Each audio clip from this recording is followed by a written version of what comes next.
Hello, everyone, and welcome. This is the Ministry of Mainnet.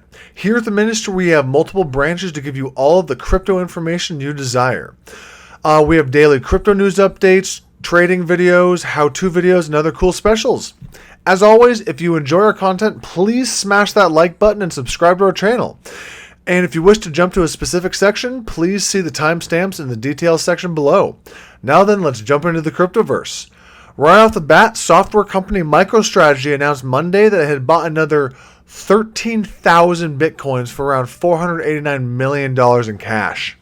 The company's Bitcoin purchase comes on the heels of the company completing its $500 million offering of secured notes last week.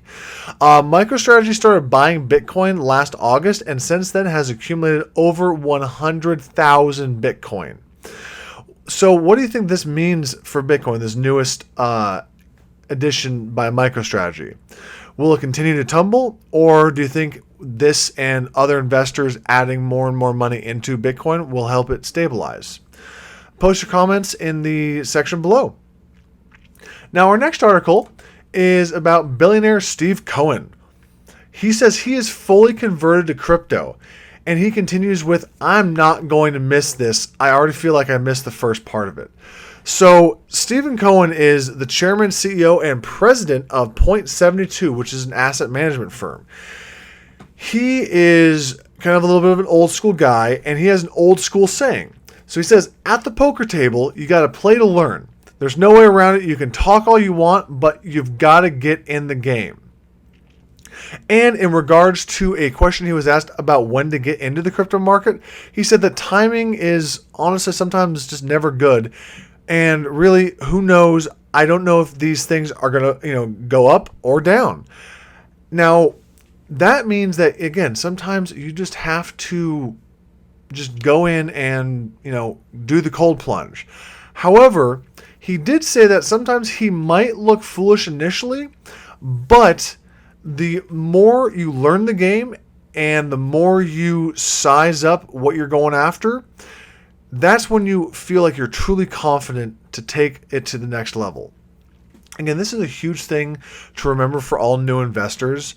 You'll always make mistakes, but the key is to always continue to learn, not just from the mistakes, but just in general. Always learn and get in the market when honestly you feel like you're confident, but don't have information overload and just continue to think that you need more just to get in. Sometimes there is a point where you just have to jump in.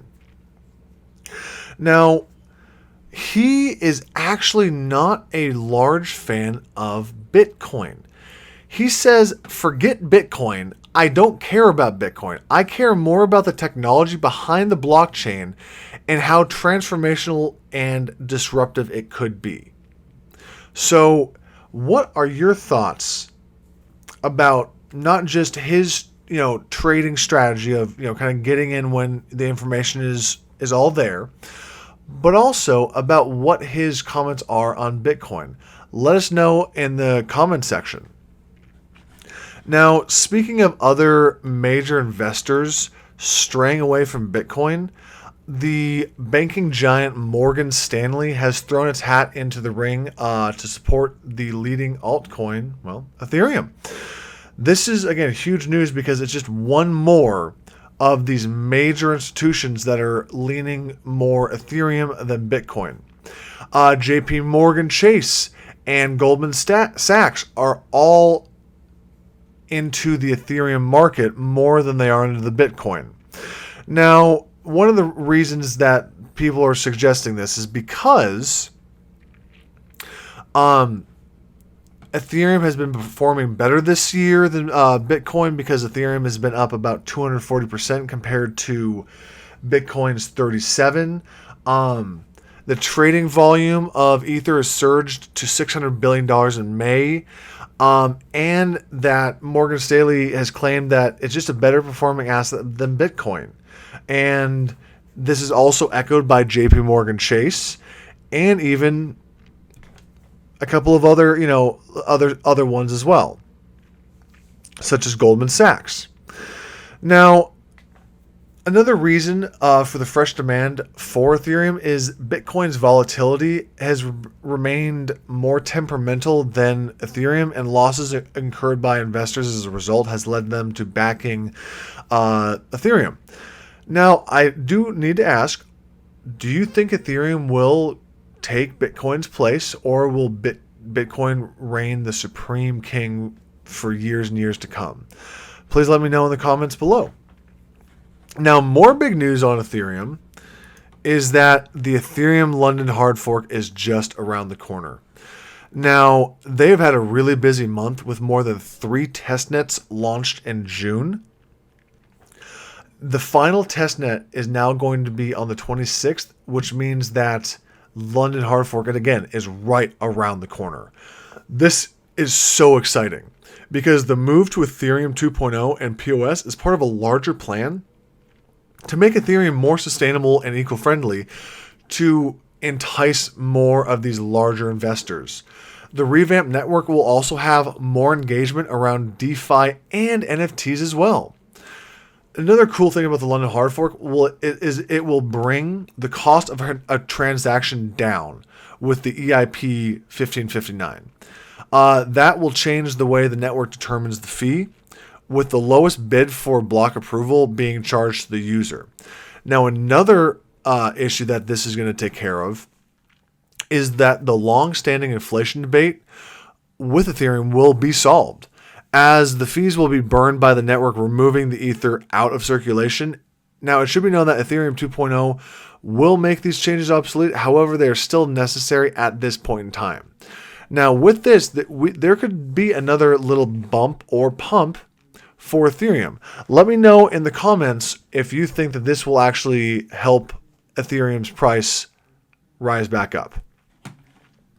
Now, for our last and final news on altcoins, well, I gotta say, this comes with a bit of an over-dramatized news article warning.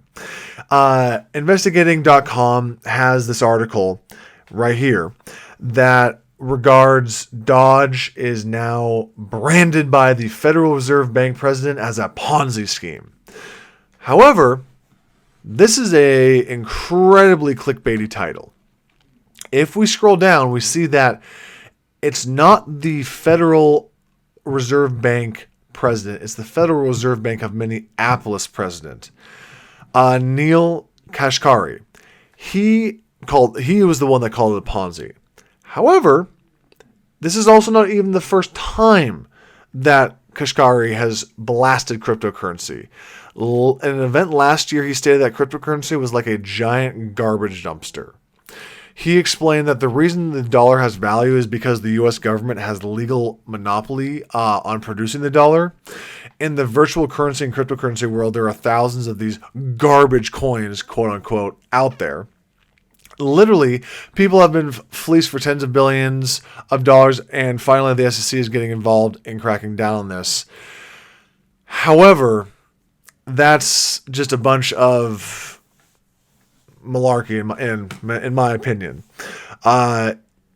Just one more example of a fiat boomer who doesn't see the true value, or doesn't really want to see the true value of crypto.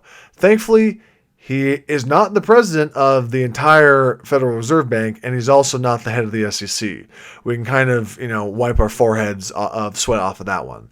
So just, again, if you see these articles in passing, whether on Reddit or another site, just make sure you read the fine print. Because this isn't really news. It's just, a guy that's called it a Ponzi scheme before called it a Ponzi scheme. So just, do your research when you're out there. Now, I will say this. I'm going to open the floor to the viewers. What are your thoughts and opinions on Doge and Dogecoin? Do you think it's going to come back after the big dip here? Do you think it's going to stay at zeros? Do you think it's a Ponzi scheme? I mean, heck, let me know. Do you think Kashkari is right? Let me know in the comment section. So now, in conclusion, there are still reasons to be positive about this, honestly, even this current market and the future. If you enjoyed the content and want to see more, please support our channel by liking this video and hit that subscribe button. Thank you all for watching. This is Ministry of Mainnet signing off.